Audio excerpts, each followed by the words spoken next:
So we're heading in, going to look for the big boy. The big boy, I found the sheds too. The giant 190 with the big drop tine on one side, mainframe 8, mega giant. We're looking for him, and then we're looking for the big 10 that he was running with. That deer is going to be another giant, probably pushing 170, 180 this year. Just a huge mainframe 5x5. But anyway, we're going after him right now. We've got a plan to just try to locate him first, and then we've got one opportunity with one of the residents that lives relatively close to where I think he's living, who kind of sort of gave me the nod to bow hunt in there this year. He told me to come back during hunting season and ask him then. Obviously it's July, it's not hunting season yet, but I want to lock this place down because it's really my only opportunity to get a crack at this deer. I know from 2 of the other neighbors, after talking to them, there's no chance they're gonna let me actually bow hunt in there. The one lady lost her husband this year, so I wouldn't even, I don't know, I'd feel impolite asking her. The other guy basically told me, you have 1 day to come in here, you know, shed hunt, and then don't come back. You can come back again next year, but that's it. So they're out, but the person in between is the one that I'm got my eyes on. It's basically a squeak through between the 2, you know, ultra private pieces of property, unhuntable pieces of property, and that's honestly why this deer's gotten so big. He's found a spot where nobody hunts. In the spot that I really want to hunt, most people would never even ask to hunt it because there's nothing there. Nothing. There's a wide open field, there's a fence row, there's a hill and a motocross track, but there's one tree. And that one tree is camped out right on the fence line. Now, I know that sounds terrible, but nobody's hunting in there. It's not like the neighbors are hunting over there either. There's a spot where this deer is gonna cut through and cut through and cut through, and he's gonna go to all the big public at night. And there's some big destination ag over here. And yeah, that's what he's gonna do. I know that that's what he's gonna do because I found his loop and where he likes to travel. And we just know. We know big deer, how they operate. So we just had a giant rainstorm fly through here. Cold front actually hit. It was 97 degrees today, and now it's down to like 60. So I'm thinking these deer are gonna be up on their feet for the last hour. So we're basically here. We're in the square right now. I'm gonna head down the road, and we're gonna get eyes on this field that's got some soybeans in it, and a bunch of there's alfalfa in it. So yeah, and oh yeah, you know, I hear this all the time, summer ranges and blah blah blah blah. Do you want to find deer in the summer? Go to where they were in the winter. Where they winter is typically where they summer. It's a lot of like that browsy sort of high stem count stuff, willow thickets. There will normally be water nearby. Typically will be grass, a lot of grasslands, briars, all the nasty stuff you don't like to walk through. That's what the deer want to live in right now. Anywho, okay, let's make our way down the road and see if we can get eyes on this big bad boy.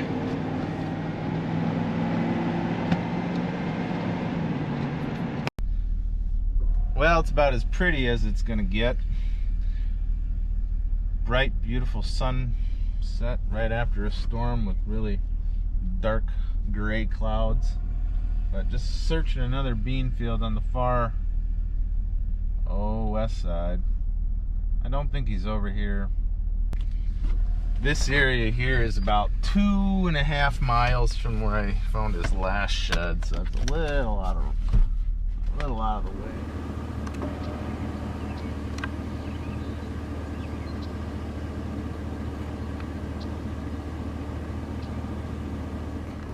I say potentially because I haven't got permission quite yet.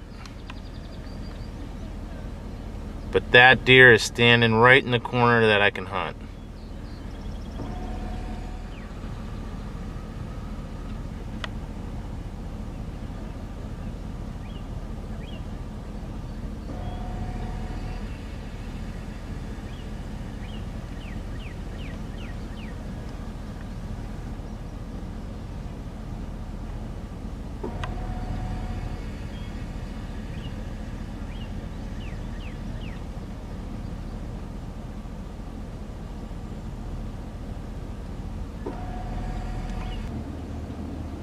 Oh, looking at something now.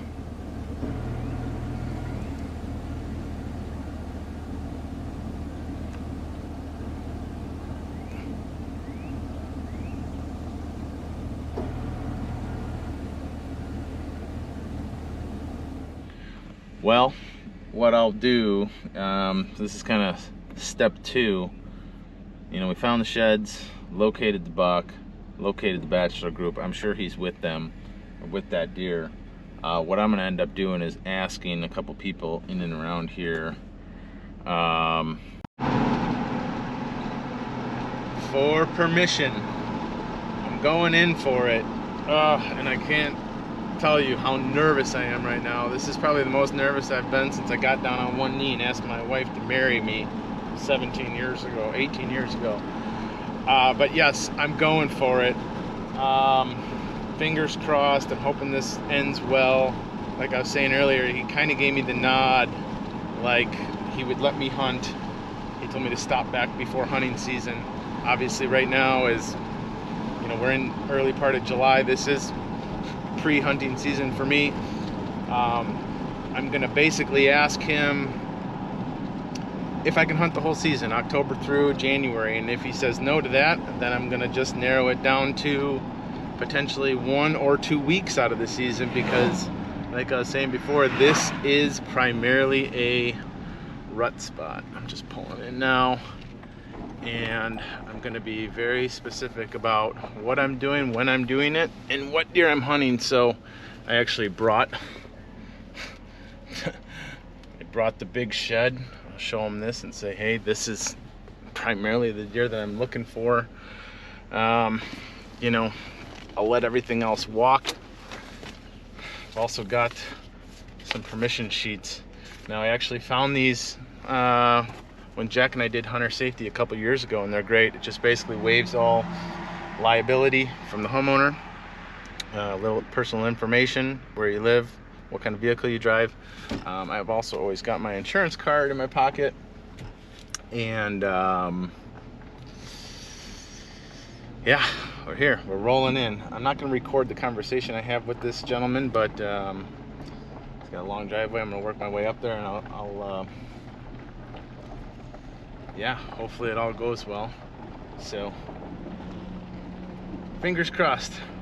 Going in after the big dog. Let's see what we can do. Check back in a minute.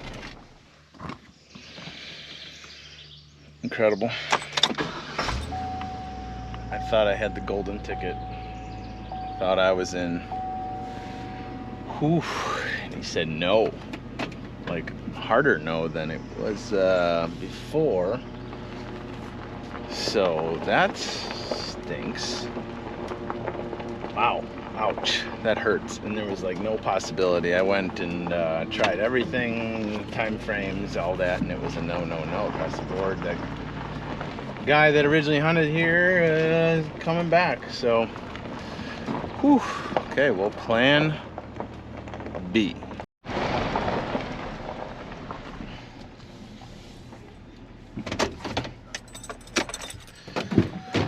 Whew. Well, that hurts.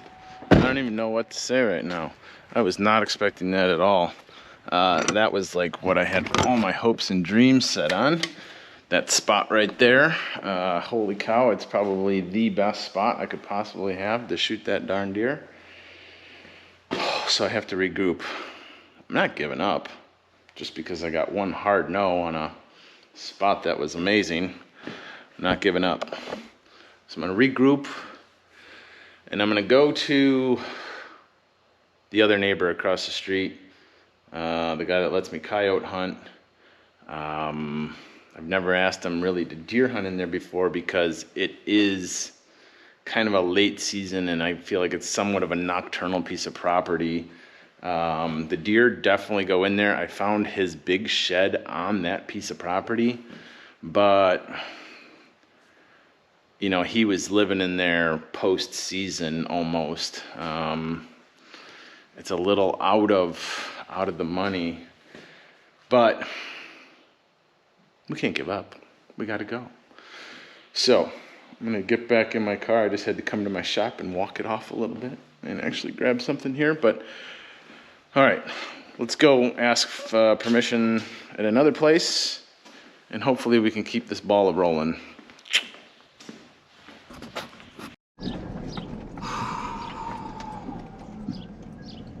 Sweet. Okay. So, the first property was a no. The second one was a yes. We don't have a problem with that. Go right ahead. So this is the property where I actually found this shed. Found it here. Okay. Do I think this is the better of the two properties? No. But is it close? Yes. Are we gonna go run out and scout it and put some cameras out right now? Yep, let's go do it. Let's go find our spot. Let's get this thing hammered out. Yeah, baby.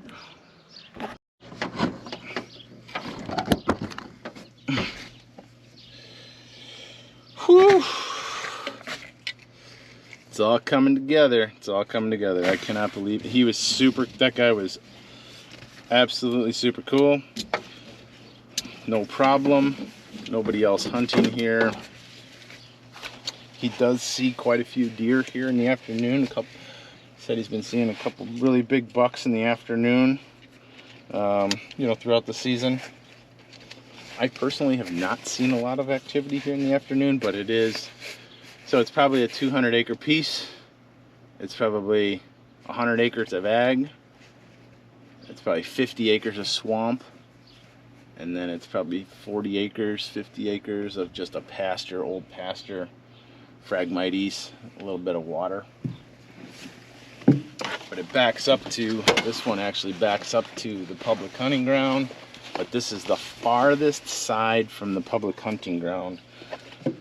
The public hunters actually cannot get within about, I don't know, 500 yards, half a mile of this property from their access. So in that respect, it's good. Everything to the north is big ag. Everything to the south is big ag. And then we've got the big swamp in the middle, and that's actually where I found this thing laying just like this. There was an old field in there. All right, well, I'm basically walking in where my hunter access is gonna be. I have to follow the fence row because there's some pasture in there and there's some ponds, and the property line is actually over this way. But basically walking in, you can see it is just one giant vast swamp. Now it does not look that big, but it's actually a really big swamp. This was an old field here. That shed to the big dog was laying right there. The shed to the big five was laying right on the other side in the public. So they obviously didn't plant this year, which is kind of a bummer. It would have been nice to have a nice field right here. All the deer were basically bedded all along that swamp edge. There's a grass buffer, and then it's Phragmites, so they got the big hard structure in the back. They've got all the grass, and then they're working their way out to feed. During the rut, what I'm assuming the deer are going to do is come through, do the loop, and go around this pasture and cross the street into the corn on the other side, which is where I was originally trying to gain access. But yeah, so there's actually a lot of clover in here. It's gonna be a tricky one to hunt. I'm probably gonna wind up spending a bunch of time hunting on the ground with a ghillie suit down in these swamps. I do have one tree right here that I've kind of looked at before. I kind of like this. It's right on the fence line. Now there is a road on this other side, but they don't access it very often. What do we have here? It looks like mulberry with no mulberries on it, which is a bummer, because those are normally pretty good food sources. But this is an option. I hunt in trees like this all the time. Get up in there. Now if you look back, the property and like the main operation is actually levied off, so I'm kind of down in this little bowl. So it was kind of nice for coyotes. I would just sit up on that hill and shoot them down in this low valley. But for deer, obviously that's a different game. Bow and arrow, we've got to get much closer. You know, this is my first year officially in as a deer hunter. If they continue to let this field go native, I would try really hard to get permission to plant it. I don't think it's something I'm going to do this year, but I'll definitely do it in the future. Right now, it's loaded with ragweed and thistle. Got a little bit of a trail coming through here, which is kind of nice in between that tree, and then I've got another tree here.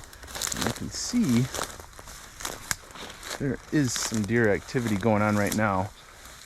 Ragweed, deer absolutely love it during the summer, so they're probably eating on that. This is my other option for a tree, right up in there, which I really like because it's about you can see where the grass kind of changes from one variety to the next. That's probably 40, which is way too far for me, but I think there's a fence crossing down here somewhere, and actually the deer probably don't even need to have a crossing. They can jump this, it's low enough, but that's what I'm dealing with on the other side. So I got a big inside pocket of corn. That's winter wheat, which will probably be winter wheat again. So if I'm hunting this on a west wind and the deer are bedded down in that swamp and want to come out, they're probably going to filter through. I've got to imagine they're going to filter right through here. This spot, which is 25-ish. You know, right here is about 25. But oh, it's going to make for some cool video watching some big giant monster bucks come cruising across this and going to that destination corn. Now here is this fence crossing.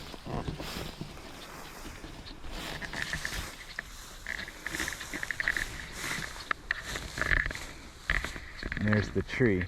That's not that far. I bet that we'll pace it off. This is going to be the main shot. Corn edge, swamp. Oh, it's a perfect edge too, and that edge takes them all the way to a giant CRP. But look at how much they're using this trail right here. They're using this pretty heavy. There's my tree. Done deal. No need to even debate that. That's going to be where it's going to happen for sure. And there's all sorts of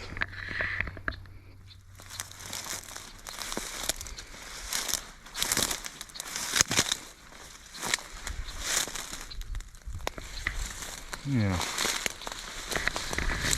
I don't seem to be browsing a whole heck of a lot of this, which surprises me a little bit. But anyway, what they are doing is they're probably coming in here and bedding quite a bit. It's all going to change. Yeah, they're browsing. See here, here, here, here, here, here, here. This is like a native flocks. Get ready, we might jump something. But anyway, so I'm gonna cruise this little trail. I've got another spot I want to check out, which is those group clusters of trees over there. If deer are bedding in here, they're gonna be on shade. So whether it's this pocket of willows or that cluster of trees, they will most likely be over there. Okay, when it comes to cameras, so we're in July. Deer are about halfway done growing. They got about a month left. The idea with the camera is try to get some pictures of some different bucks that are cruising through here, trying to obviously locate the big buck, and then we'll pull them. Or we'll put them in spots that we don't hunt close to. I typically will run cameras really early and before season. I'll just kind of move them off and put them on access roads or whatever. I don't really mess with cameras too often throughout the season. I don't like them making my decisions for me. So if you've been following along on some of my videos, you'll see that I tend to spend more time like this, out in the woods, running around, watching from the roads. I'm not afraid to go in after them. I'm not afraid to bump deer. It's never bothered me. You bump them, they just run around in circles. And I like to let them know they're being hunted. Got a bed though, right here. Pretty big one too, actually. Ooh, there's getting to be quite a few beds in here. Another one. Okay, I'm liking this. So this field, like I said, was corn at one point. You can see all the old corn stalks in here. But there's clover, ragweed, red clover, white clover, a bunch of just different browse. So they're probably laying down here either early morning, late in the afternoon, and they're browsing around. I mean, if you look, there's just perfect. Got a lot of what they need here. This area is all matted down, but this looks more like coyotes to me. With some belts, some birds. But anyway, so let's get to these trees and see if we can find a spot to put a camera. There's not a lot here, and I only have tree mounts, so we'll get in there. I'll probably put, I only have two. I'll probably put one in this cluster, and then probably one back where we started. But let's check this out first.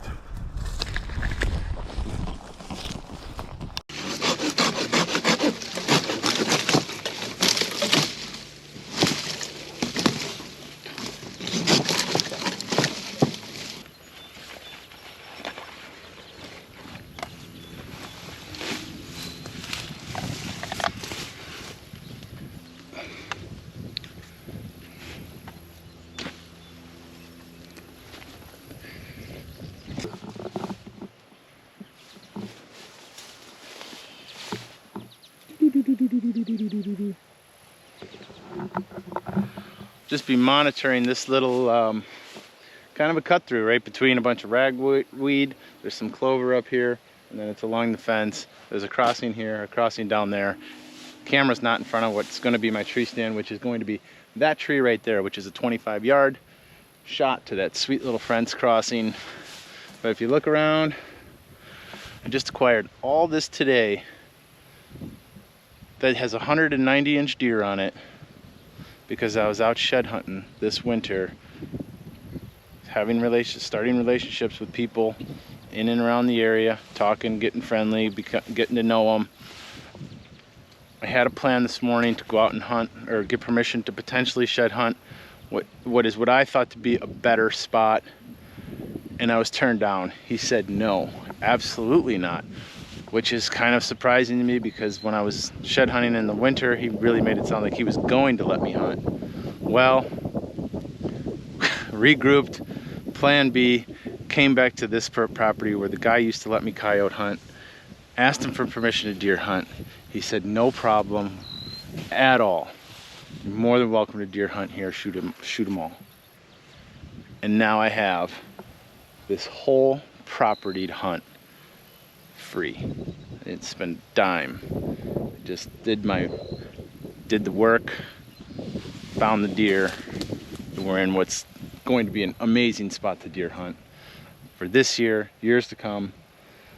Like I was saying earlier, this could potentially become a food plot. I'm not going to push it now, but we've got this huge swamp. There's a little lake back in there. We've got beans over here. We've got public hunting, corn, winter wheat. It all comes together right here. There's water over here. There's giant deer in here. What more could you ask for? This is how we do it. This is how we roll. It's going to be a fun year. Hope you guys follow along with me, whether it's in the tree or on the ground with the ghillie suit. This is probably going to be a lot more ghillie suit property. I'm going to be sneaking through that Phragmites swamp, ghillie suit on, self-filming. Doesn't get any better. Let's go!